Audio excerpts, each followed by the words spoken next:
Welcome back, everybody. This is Food for Thought, Thoughts If It Were You, Season 2, and I'm your host, Gentrics. Like I said, I was going to be covering a lot of different facts and a lot of other information, stuff that people need to know that they do not know. It's the year 2020. It's the time to start a new decade of our life moving forward. However, there's a lot of skills a lot of people don't have, and I want to make sure that they understand what they are so that they can have them. Most of them for school, but you can use them for other things as well. Last time we talked about what learning actually is and how it's effective in our lives and what we use it for. Today I'm going to cover lifelong learning and how it affects our life moving forward outside of schooling, not just in school or any of the educational branches, regardless of whether military or otherwise. There's so much information out there that a lot of people need to know that they don't know. And I feel like if we don't cover it all, or at least try to cover some of it, people will continue to walk around being ignorant of what they do and do not know. And it's not that I'm saying everybody's an idiot. Believe me, that is not the cause or the reason for why I'm doing this. I do it because I enjoy doing it and I enjoy helping other people. Everyone's got a purpose. Everyone's got a role to play. I know what mine is, and I'm going to go ahead and do just that. So today we're going to cover lifelong learning. And if I have time, I might start on another topic before close to the end of this. And with that being said, please feel free to look forward to another podcast coming later today. I might do more than one. So let's have a great day, everybody. Today's topic, lifelong learning, and the next topic after that is the different learning styles. So let's get started, shall we?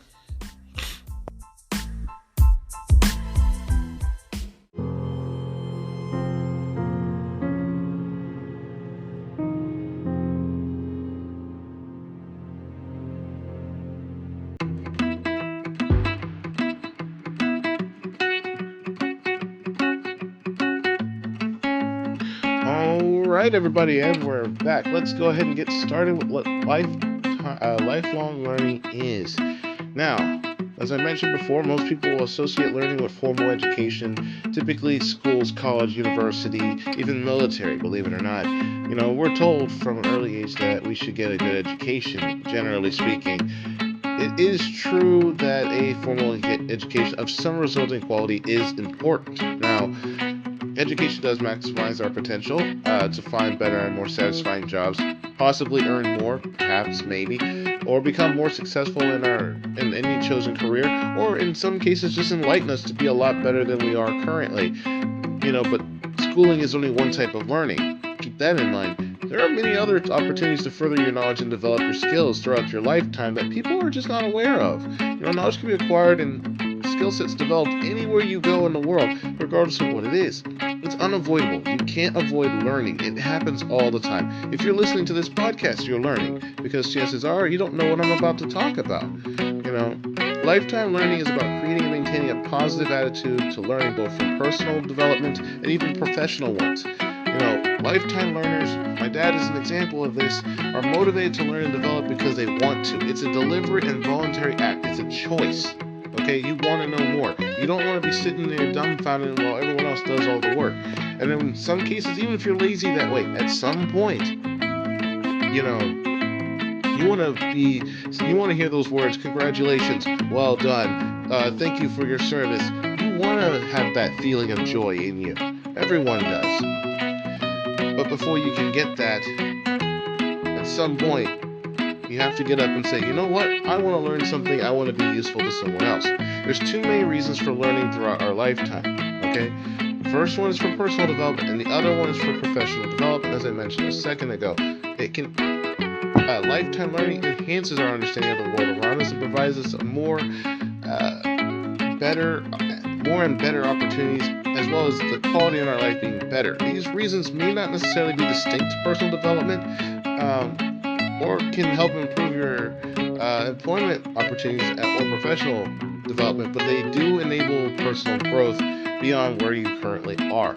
Learning for its own sake begins, or rather brings its own advantages. For example, learning in whatever context helps you.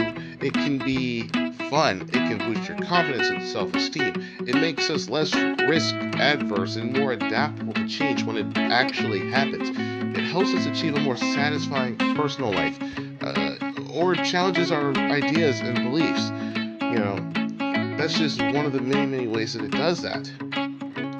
So, with that being said, I'm going to take a short break here. I'm going to split this next piece in two on purpose. We're going to talk about personal development and professional development.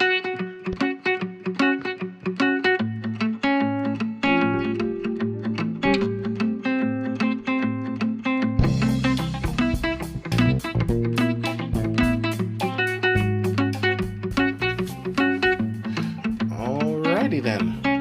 Let's go ahead and move on with the first topic of the two. Learning for personal development.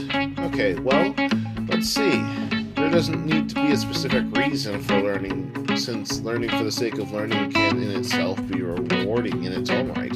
I mean, me learning how to do a podcast and even doing that in the first place was mostly for personal development, not so much professional. There's a common view that continuous learning and having an active mind throughout your life may delay or halt some progress of some forms of dementia, although there's actually no scientific proof or evidence that supports that. So, with that being said, keeping your brain active does have its advantages. Now, that being said, since learning can prevent you from becoming bored and thus enable a more fulfilling life at any age, there are, of course, many reasons why people learn for personal development. You may want to increase your knowledge or skills around a particular hobby or pastime that you enjoy. I enjoy bowling. I love cooking, and I love learning stuff on the computer. I also enjoy doing these podcasts, so it could be for that. Or perhaps you want to develop some entirely new skill that will in some way enhance your life. Take a pottery or a car mechanic course, for example.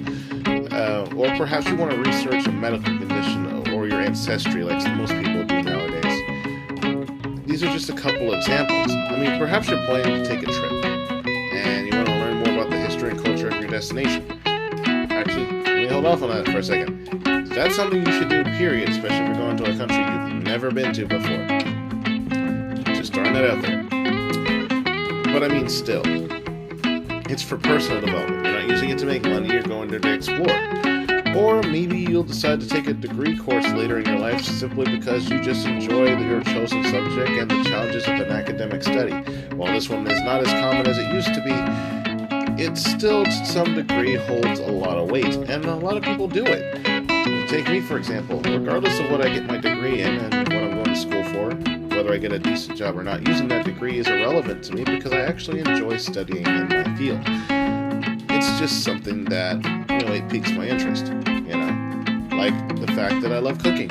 I'll go and learn everything I can about that just for the sake of doing it, not so much because I want to go work and own my own restaurant. If that happens, great. That's not the end goal. So yes, we're going to take a short break, and I'll come back and we'll talk about professional development.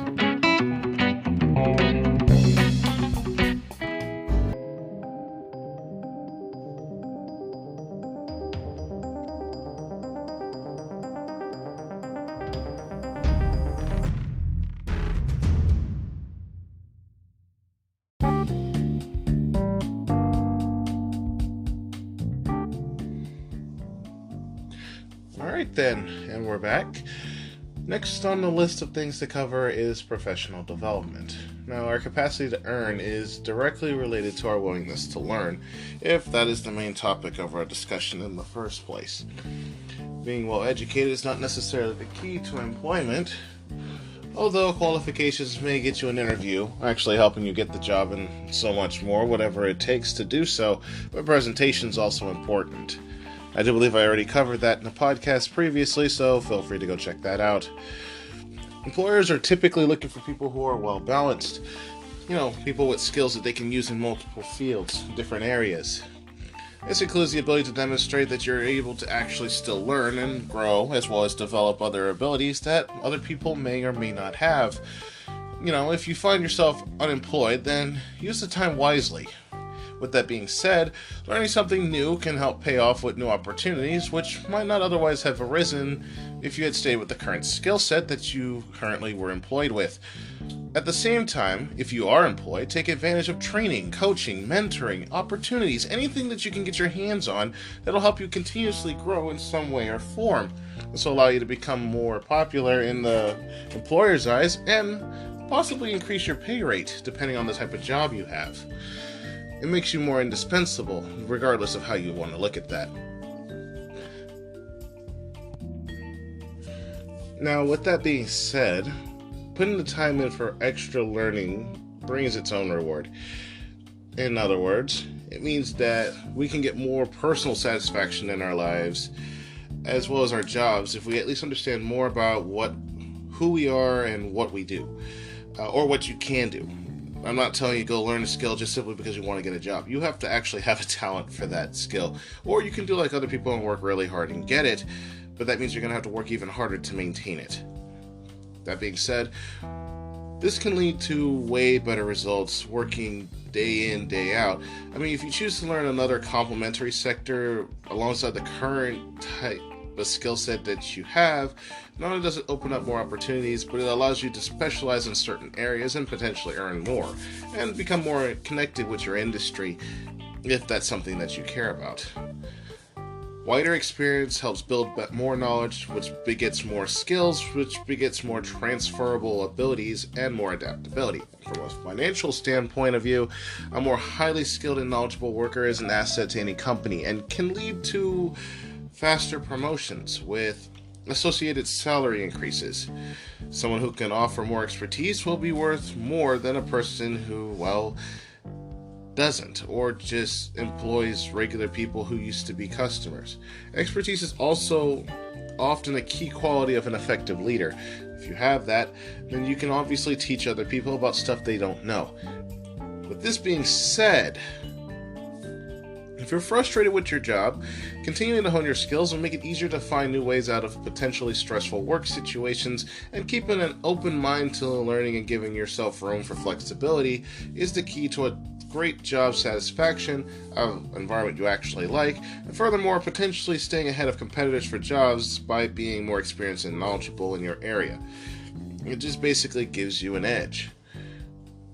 So, with that being said, I'm going to take a short break right here, and next we're going to cover mastering your ability to learn and why that's even important in the first place.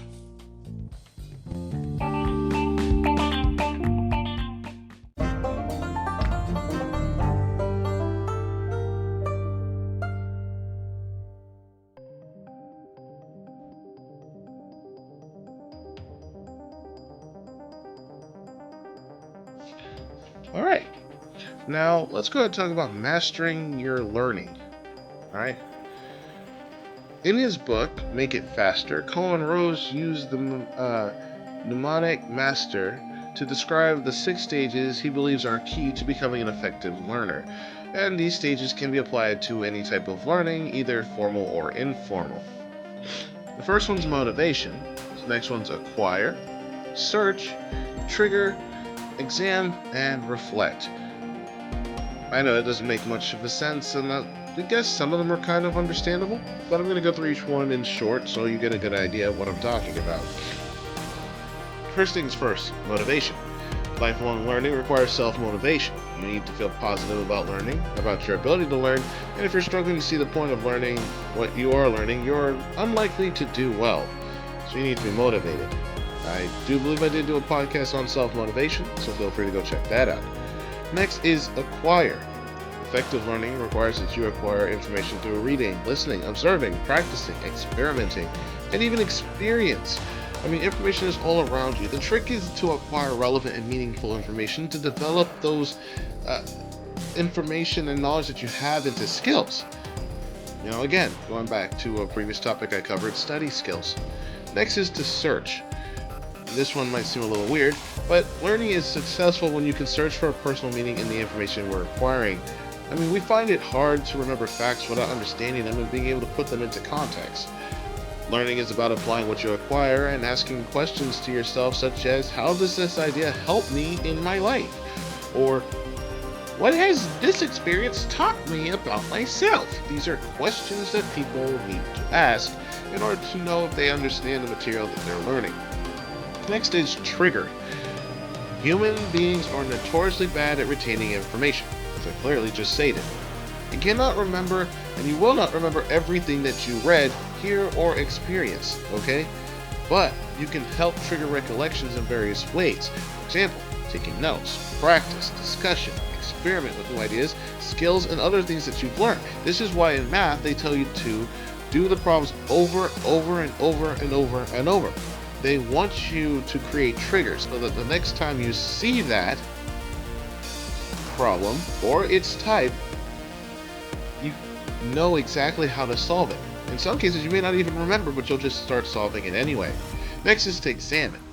You should regularly examine your knowledge to help reinforce your mind of what you've learned. You should always try to keep an open mind, question your understanding, and be open to new information. Those who lock themselves away, well, good luck to you. Talking to others and seeing their point of view can be a powerful way of examining your own perception and understanding of a subject and allow you to be more open. Finally, reflect. When you reflect on your learning, and think about how you learned and why you learned it, including how you felt about the particular topic or subject before or after you developed your knowledge, it helps. And on that note, learn from your mistakes as well as your successes and always try to remain positive. With this being said, I'm not telling you that you shouldn't learn from only your mistakes. You can learn from your successes too if you know how to do it. That being said, I think I should go ahead and cover note-taking and reflective practice too as well, but those are topics for the future, so look forward to that.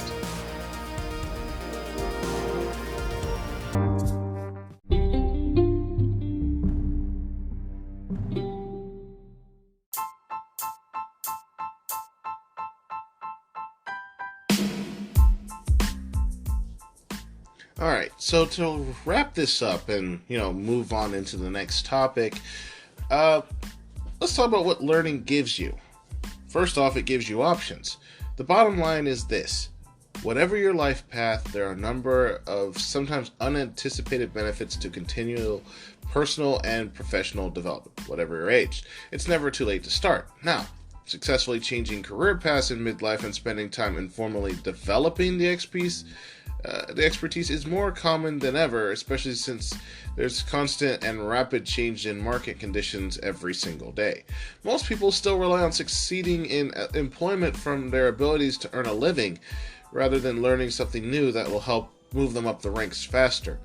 The more flexible we can be about our direction, the easier we can make our lives. Our economy is shifting increasingly towards short-term and part-time contracts with more flexible work patterns, whilst old industries are shifting abroad.